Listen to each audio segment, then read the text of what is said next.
Good morning, class. It's good to see you today. We're studying Romans chapter 12. I'm the luckiest man in the world. That's my favorite, has been my longtime favorite chapter in the book of Romans. However, I'm learning to appreciate the other chapters that we've studied because of their great insight into Christian living and how to avoid a lot of the problems that we might get into when we study chapter 12. Y'all say a prayer for Mike Rubson.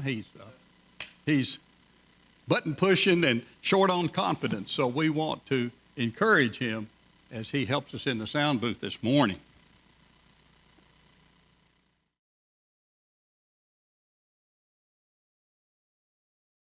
Alan is away in a meeting, so together we're going to try to get through chapters 12 and 13 as we go at a very, very fast pace to the end of the book of Romans. Chapter 16 is largely exhortations and well wishes to some of the brethren, and so we won't spend much time. I can tell you from here that Alan is just salivating at the opportunity to get into chapter 14, where we get into more personal things relative to how we deal with each other. And I'm glad that that's his chore and not mine. He'll do a good job with that. Glad to have all the Bartons with us this morning. Appreciate you being here. Good to see all the rest of you. As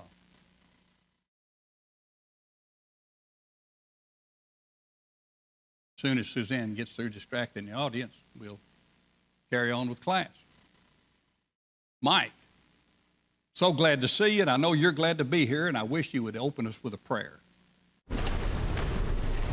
Father in heaven, we thank you for this beautiful day that you've allowed us to come together this morning. Father, to study another portion of our word. Father, we pray that as we came here this morning, we came with open minds and open Bibles, seeking out that perfect truth, that everything we do will be in accordance with thy will.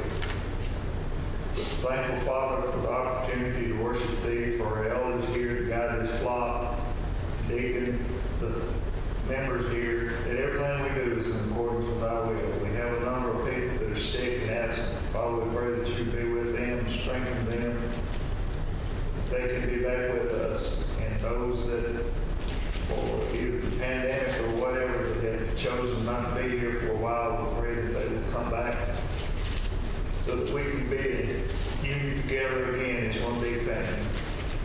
Be with us as we go throughout this day, and we pray that everything we do is in accordance with thy will. In Christ's name we make this prayer. Amen. Amen. When we get into chapter 12, we must, as we've said throughout the class, keep in context where we've been. So let's go back to chapter 1 and tell me somebody what the theme of Romans is. Verse 16. The theme of Romans. Third, the gospel or what? I want you to tell me what the theme of Romans is. I'm not ashamed of the gospel of Christ with the power of God. The B part. The gospel is the power of God unto salvation. Now say that to a Jew. Tell him about the grace of God and what's he likely to do. Well, we look over in chapter 6, and how does chapter 6 open?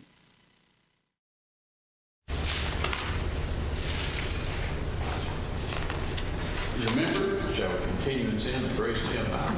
Yeah. The logical response to the grace of God from a Jew is, oh, we've got grace. It's kind of like banana pudding for dessert. You just can't get enough of it. And they didn't see the reason, because they delve in perfected law keeping. They couldn't distinguish between law and grace. And so here Paul then in chapter 6 shows them that it's more than just law keeping. There are some things that you must do as you advance in holiness. As you advance in holiness begets sanctification, or rather sanctification begets holiness. As you're set apart for God's work, then as you cultivate that, I don't know the right word, as you cultivate that lifestyle, as you cultivate that mindset, then you become, as he says, you become holy. And I want you to appreciate that, because here in chapter 12, and as we began to get in chapter 12, 13, and 14, we see the practical applications of all of these things that we've already talked about. And he tries to cement in the mind of the Jew and the Gentile why it's so important, you notice. Notice he says in chapter 12 following, Paul calls on the saints to live down the, and as well as argue down the slanderous remarks of those who oppose the life of holiness. You know, Jesus said, if somebody smacks you on the right cheek, turn to him the other, you see. Do good to those who despitefully use you. These kinds of remarks are echoed time and again throughout the book of Romans, and they will be echoed again here in chapter 12 as he talks about the life of sacrifice. And so it's Christ-like to be holy. And Peter made the same point as he talked about putting to silence the foolishness of men in 1 Peter chapter 2 and verse 13. When we, somebody turn over to 2 Timothy 2:15. Who's got it handy in their quick reference Bible? I see Ryan going for it like 2:15. Ryan's going for it like a buzzer. You want me to read it? I want you to say it out loud. Just that verse? Just 15, Ron. Do your best to present yourself to God as one approved, a worker who does not need to be ashamed and who correctly handles the word of truth. All right. You see, a worker that's not ashamed. And sometimes when we're called upon to do these things, maybe we become ashamed. All right, I'd like for somebody to read then verses 1 through 8 in chapter 12.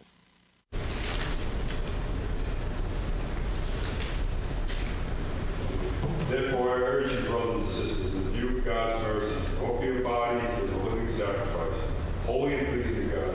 This is your true and proper worship. Do not conform to the pattern of this world, but be transformed by the renewing of your mind, and you will be able to test and prove God's will for you, His good, pleasing, and perfect will.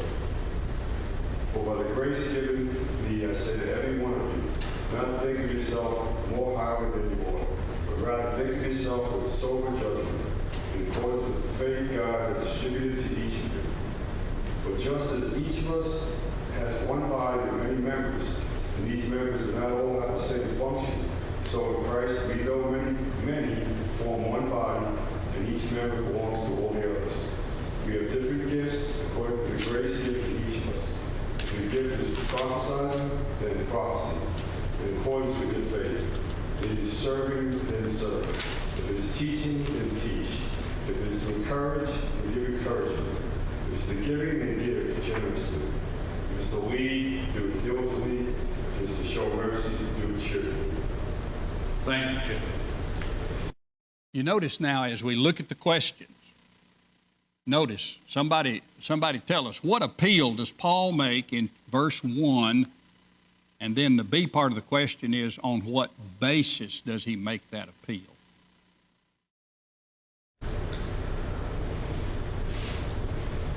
To present your body as a living sacrifice. All right. But because it's true and proper worship. All right, because it's true and proper worship. Is that what you said, true and proper? Okay. All right, that's a good answer. Anybody have anything different? It'd be hard to do, wouldn't it? Different Yes, word. Basis. Mercies. The basis is the mercies of God. The basis is the mercies of God. Okay. When you think of the mercies, when you think of the mercies of God,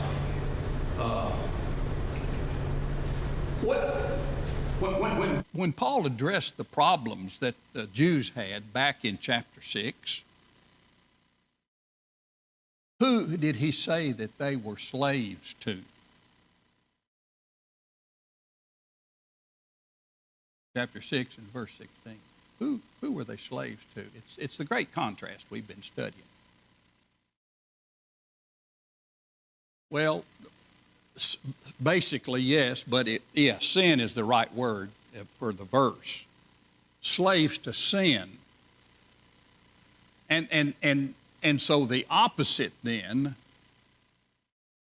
you see, Paul, what did Paul as the apostle call himself? He called himself a slave, but in what respect did he say he was a slave?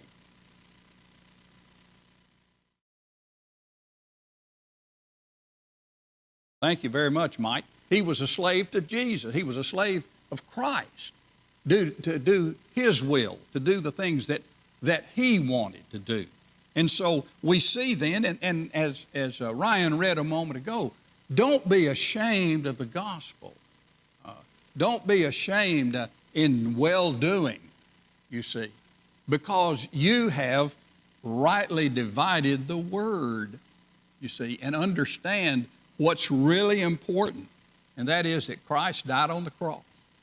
He has extended the hand of grace, and we, through that means, have experienced salvation, and we should be confident in that salvation. But I see that hand flip. Is that I think I want to talk? Or I don't want to be a Badinsky. Yeah. Well, go ahead. So anyway, the slavery language I think is important because, the gospel is about allegiance. It's about, which side you're on, which team you're on. I know we tend to use the word allegiance in a very specific context, allegiance to something else, whatever. But allegiance for us is really about, Christ or is it Satan? Is it sin or is it holiness? Okay. Good point. Anybody else? Mark? There's a great comment there, Chris, but when you think about that, we all can look at it and say, well, I am a Christian, just like a Jew says, Paul says, I'm a Jew of Jews, one of the elite or what have you. But when it comes to saying I'm a slave to sin or I'm a slave to Christ, it goes beyond that, because we can all say that we are a Christian, but do we represent Christ in the correct way? So the passage that you alluded to says you're either a slave to sin or you're a slave to obedience to Christ. We can also say we're a Christian, but are we obedient to the message that he presents to us? Okay.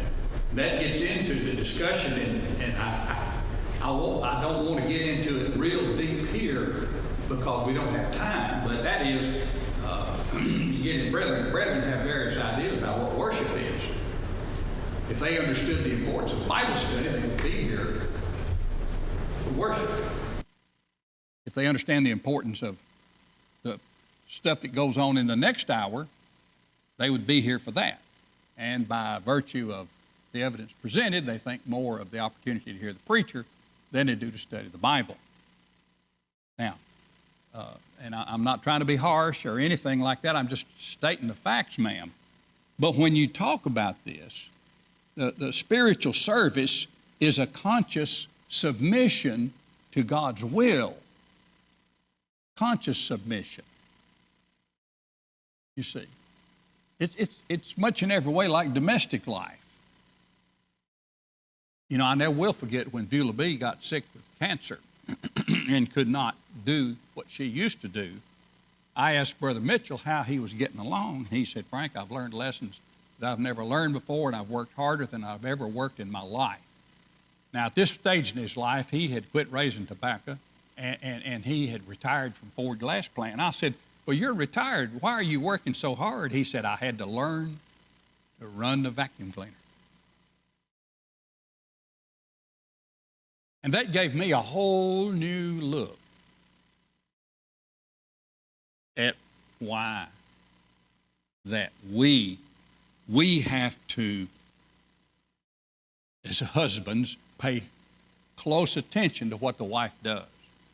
And the wife ought to pay close attention to what the husband does. But it's, as Brother Mitchell wanted to tell me in so many words, it's a back-breaking exercise. And so sometimes our effort to serve the Lord has to be in conscious submission. That is, we realize how hard it is for others, and so we have to submit also as we encourage one another. Worship is homage. It's acts that are done in reverence and homage to God. They are the acts of worship. And acceptable worship involves attitudes, words, thoughts, and deeds which are authorized and offered in a way that pleases God. And that's what Mark was trying to get at. We can't say we're a Christian until we show we're a Christian in all of those ways. And so, and this gets back to the mindset of that Godward attitude. So, what do we do? Whatever you do in word or deed, do all in the name of the Lord. You see.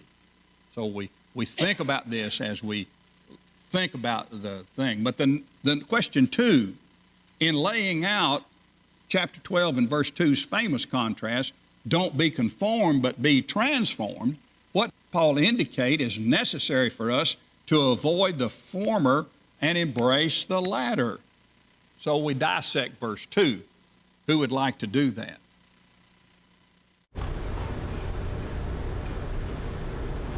Oh, come on. Just do it. Thank you.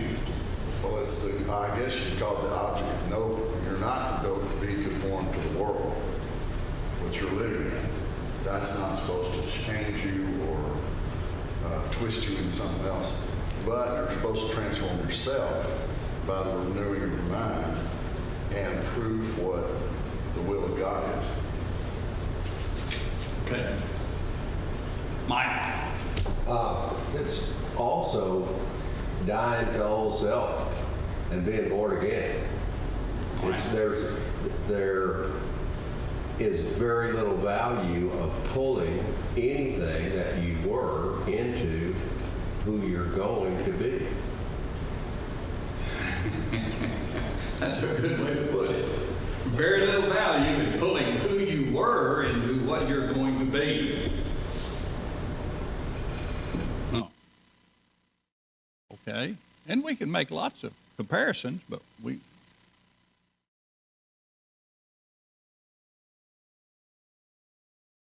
To the word testing.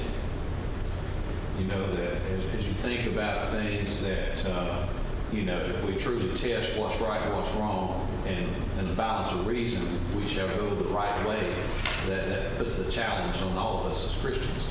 And as it comes out to say that it's we can dissect the conforming and transforming, but as we renew our mind, are we truly tested between the two so we know which is the actual way to go? Notice, Mark reading the ESV, your Bible may not use the word testing. What other words are used there in verse 2? Prove what is the testing, okay? Prove it's true. Ryan, what are you looking at? Testing. All right, you're reading the ESV. Anybody else?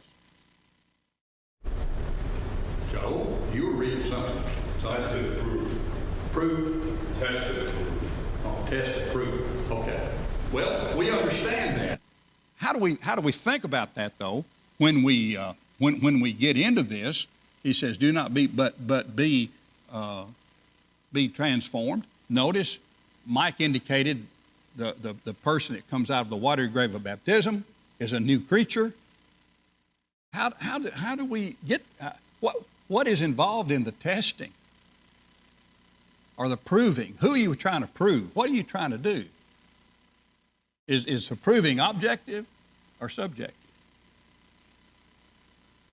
Well, now that if you're going through the baptizing situation, now that you're baptized, it's not over. It's not the end. Now you actually have to be the Christian. You can't just I got baptized, I'm saved, and just keep going with the way you were. Okay. So now you have to actually I guess prove it to yourself and prove to God that you can do it. You can be like Him, like He wants you to be. All right.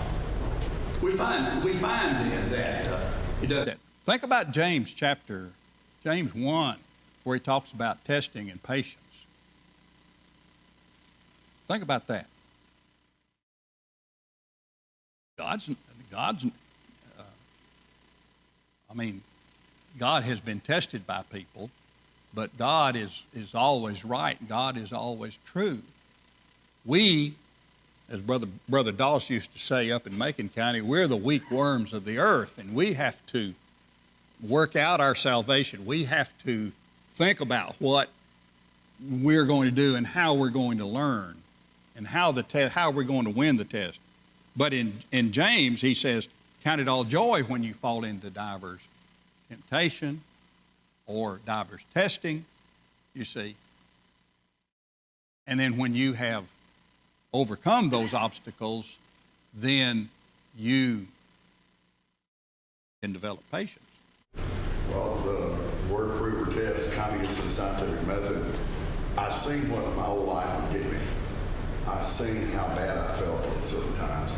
But now, the new life, I'm rejoicing.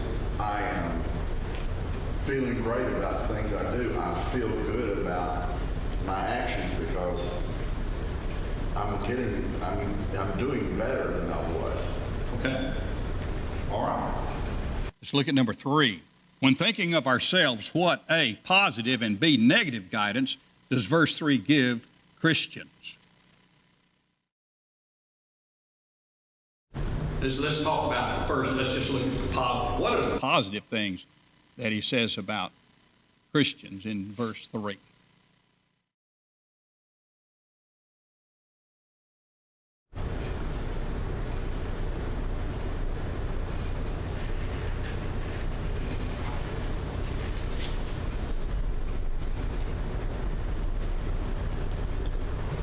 Would it be positive then to say not to think of himself more highly than he ought to think?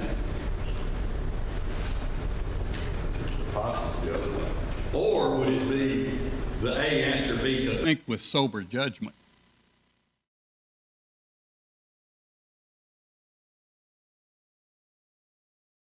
All of grace, at the very beginning of the verse. Okay. Without that, the other two don't even line up, one or the other. All right. Not to think, we're to think with sober judgment. And then in the B part, we're not to think of ourselves more highly than we ought to think. That's the lesson in humility. I love, and in your book, in your notes, please write down Philippians chapter 4 and the whole chapter for reading.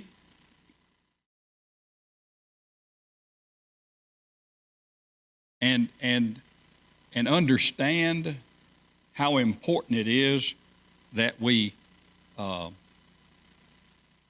that we do, particularly verse 8, whatsoever things are true, honorable, just, pure, lovely, and commendable. If there's any excellence, if there's anything worthy of praise, think about these things. Now that's just fertilizer for the brain. That's what's going to help you overcome thinking more highly of yourself than you ought to think. That'll help you use sober judgment because you're thinking about the right kinds of things. And it's to me, chapter 4 of Philippians is the best thing when your mind is all confused and you don't know what to do. Go read Philippians 4. And then when you get through reading it, read it again. And it's like turning the contrast on your TV screen. It'll make everything come in clearer and brighter. And your life will be sweeter as you learn where to guide your mind, where things to do so that you won't do this. And then this is all about humility. And that's why that he tells us. And now he gets into this verses 4 and 5 as we look at question 4. In verses 4 and 5, the Spirit has Paul use the metaphor, the church as the Christ's body, to make what points? To make what points?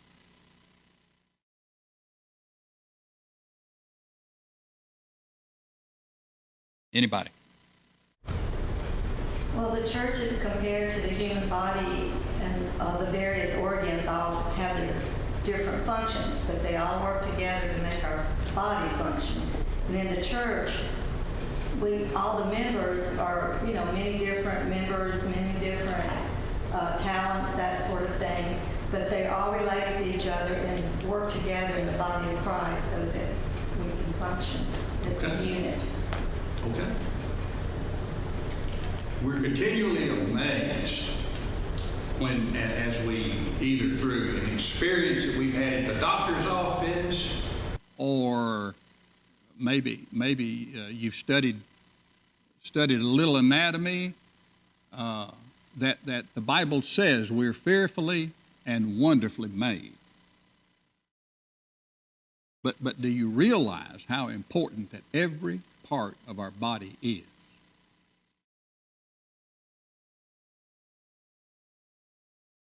And there's some are more notable than others, but, I always like to talk about the big toe, that ugly thing that's covered up with a shoe all the time.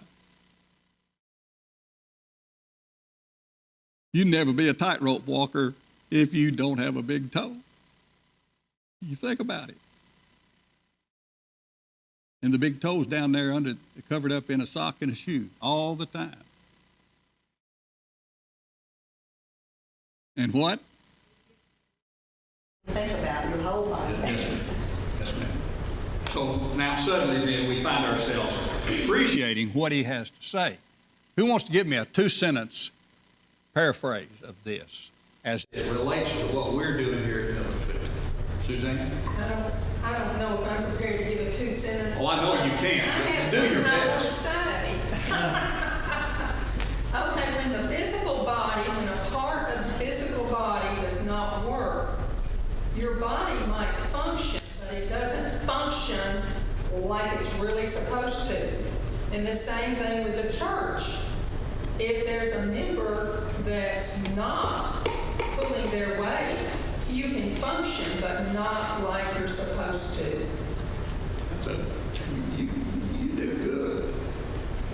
She's been succinct, hasn't you, Rita? She's never been that succinct, has she? Thank you very much. All right, and we don't want to elaborate on that now because Paul elaborates on that many times as we look in verse number 5. In verses 6 through 8, Paul urges Christians to use the gifts of grace God has given. What specific areas of function does he mention? So if we look through 6 through 8, and we've already read it, pick the one that really lights you up and comment on it. I'll just say it that way. Well, the first one was prophecy. Right. And that was when people spoke by inspiration because they didn't have the New Testament back then, so they prophesied. God gave them the prophecy too. All right. And how does he say to use it? If we have In accordance with your faith. in accordance, yeah, in proportion or in accordance or proportion to our faith. Okay?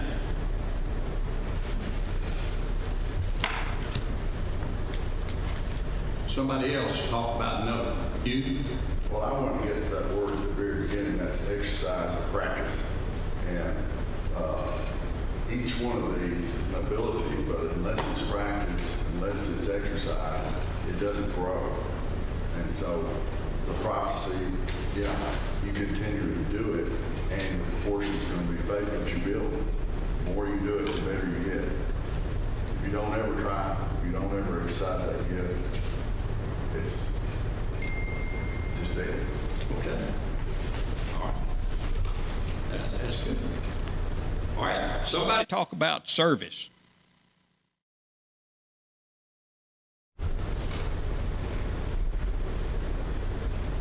Very, very simple. I didn't expect him to say teach. When I first said service, and then he followed it up with teaching, I thought, what about the other service? But he covers that later. But he says teaching.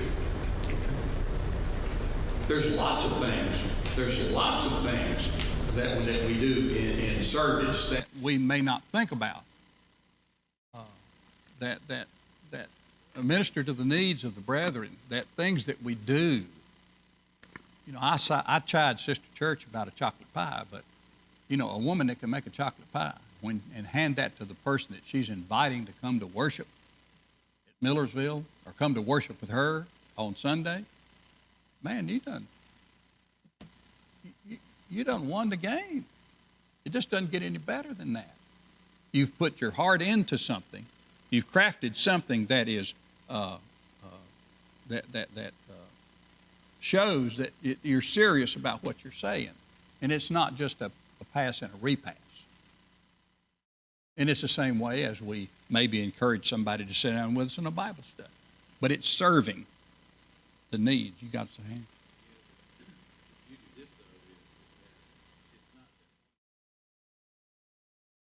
Needed in order to perform the whole of what is to be taking place as members one of another.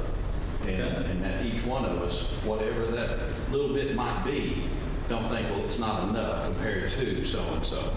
It's what we need to do and give it our very best, how consequential it may seem, or how great it may be. And then the next one he gives is the one who teaches in teaching. And of course, that's easy to see. There are those who teach and there are those who don't teach. But okay, what is it? What about it?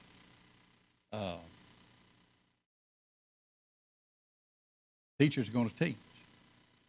And they have a knack for it. And they have my utmost respect. Those that really that really enjoy doing it and do it with a technique that's no? That's practice. Yeah. The first time I came down here to teach an adult class, I was just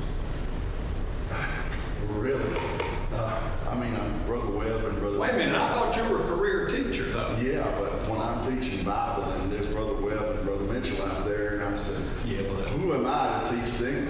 You know, it's tough. Hey, listen, they were just happy you were teaching the class and they weren't teaching the class. That's what I found out from my days, early days. Look at the next one, and this is very interesting. One who contributes, do it generously. One who contributes, do it generously. One of the things I've heard from brethren more than anything else is I don't have many disciplines as far as personal work and teaching and deaconing or eldering, but I got money and I give to the work of the church.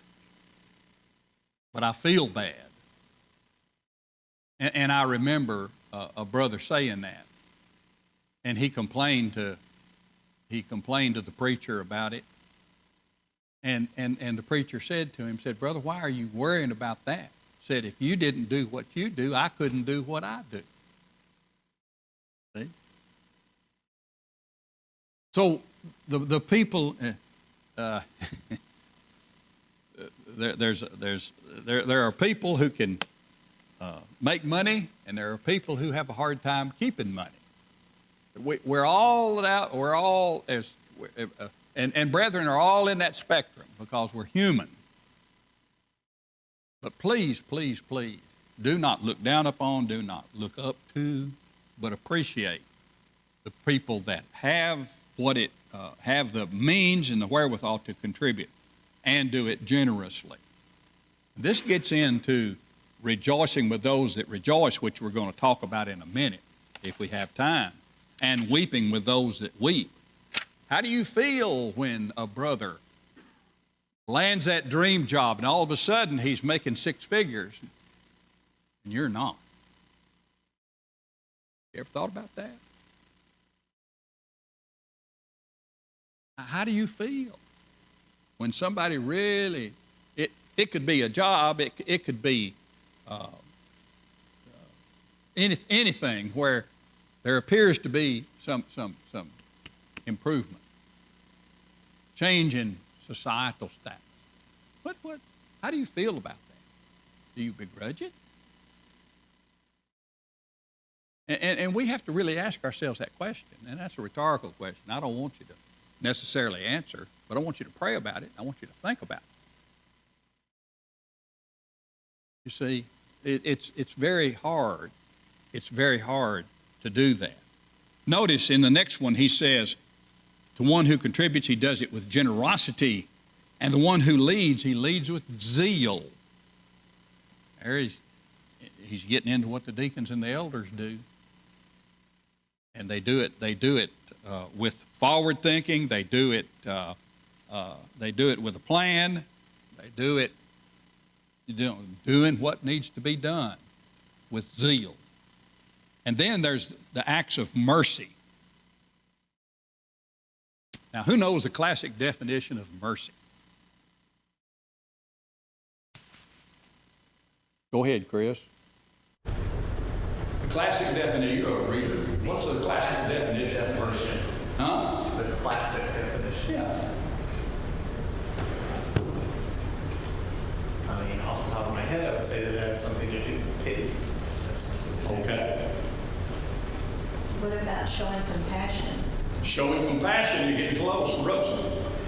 I'd say it's not completing the punishment that needs to be done. Oh, now you're backing up to the Godhead 3 and the sacrifice of Christ on the cross, right? Something deserves to be punished, and it's not. For free, basically. Okay. What?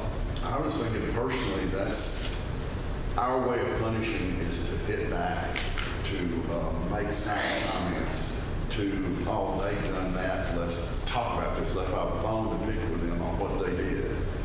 You withhold that. Well, it is, in a sense, it's kind of a backward backing in. Mercy, in its very simplest terms, is doing something for which mercy is something you do without any thought of recompense. A merciful thing to do would be when you get out of your car in the parking lot and you walk along and there's a McDonald's wrapper in the driveway that some thoughtless person threw out, or maybe it fell out of their car, but whatever, there's a piece of paper in the parking lot. And what do? You stoop over, you pick it up, and you put it in that trash can right there as you enter the building. That's a merciful thing to do. See, so what did God do? As Rosen alluded to, he did something he didn't have to do. He sent his son to die on the cross for our sin, because we don't have the power to get up off the pavement and go to the trash can. And nobody's going to pick us up and put us in the, you know what I mean? That's not going to happen. But Jesus died on the cross, proactively, setting up the scheme of redemption so that we could have hope of eternal life. Merciful. So as we interact with one another, Hugh alludes to some of that. But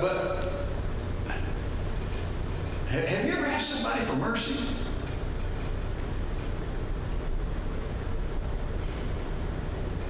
Getting a spat with somebody? Or somebody that comes up to you and points out some failing that you have and you've asked for mercy? So you think about it. There's lots of ways we do that. Domestically, we do it all the time. Many times it's, a dozen roses when you come in from work and you're on your knees to your sweetie and, here, I'm sorry. That's the way we do. And we need to think about that as we serve one another in this body of believers.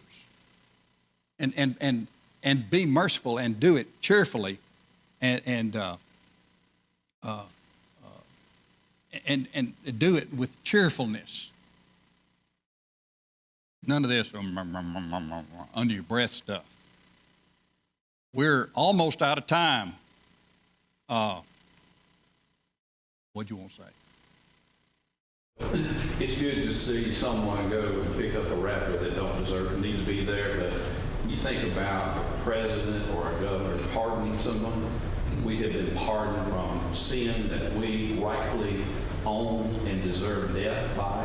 And when you think about someone being released from their crime that they committed, whatever it might be, that term pardon seems to hit home where it really makes a difference and it has a true impact on someone's life forever. And that's what Jesus done for us. He pardoned our sins. Okay, it is 10:15. We've got to end the class. We're going to look at Romans 13 Wednesday night. I've got orders to finish it. I don't know if we can or not, but we're going to try. I want you, but for the rest of chapter 12, I want you to review the questions. And if you can't answer them like you want to, let's talk about it Wednesday night. And look forward to having all of you back with us as we dive into this much needed application of what Paul's been teaching in the first 11 chapters. Thank you very much for your time and your attention.